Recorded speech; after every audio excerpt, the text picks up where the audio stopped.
Dahil walang ulam ang aking asawa. O wala. Malakas ang hangin dito, walang tugpa ng dagat. Titirahin ko manok. Guys natin.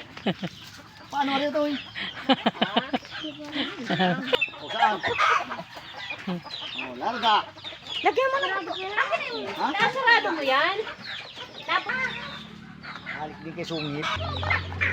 Oo, kanina. Walang damit nga suotin yun. Kahit pantalon, baka meron ka rin.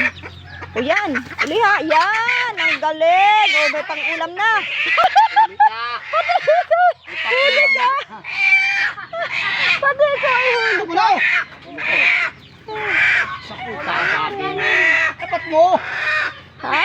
Kapo. Huli siya, oh. May pang-ulam na. Wala kasi pang ulam. Kaya itong ulam, native, masarap to. Pwede na huli na. Wala na. Ang tagal